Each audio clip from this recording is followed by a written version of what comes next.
Hi guys! For today's video, samahan nyo akong magluto ng aking recipe na tinawag kong cheesy chicken with ham delight. Malapit to sa lasa ng cordon bleu. And yes, halos pares lang sila ng ingredients. So ako, ginawa ko lang in a other way. So nilagay ko lahat ng aking ingredients, yung chicken meat, yung cheddar cheese, yung sweet ham, at mga seasoning sa food processor. So, kailangan lang is makita natin siyang pino. So, ayan, nakita ko na hindi pa siya ganun ka-pino. And then, in-start natin uli. And then, ayan na-achieve ko na yung kanyang pagka-pino. So, ganyan, isasalin lang natin sa isa pang lalagyan.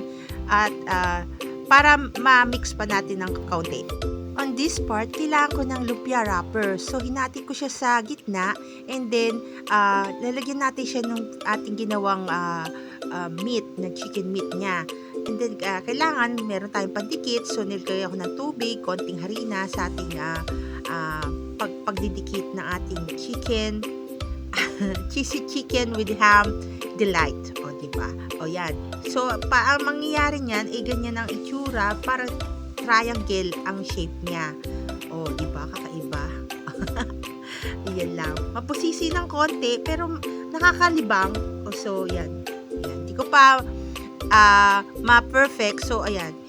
Another one again. Try. Naman. Dikit-dikit. Yan. Madidikit naman siya dahil may harina yung ating tubig. So, ayan na nga.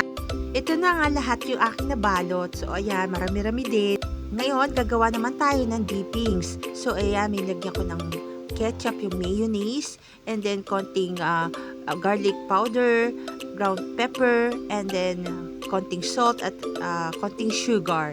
Ayan. So, mekos lang, beshies and mamshies. So, ayan na nga, ito na nga, nagpa-fry na ako ng ilang piraso ng ating cheesy chicken with ham delight. O ayan, may pa-plating pa, meron pa-effects para social, o diba? Ayan, tikimang time, ang daming mga kamay. You surely love it. Yummy. Thanks for watching. Bye!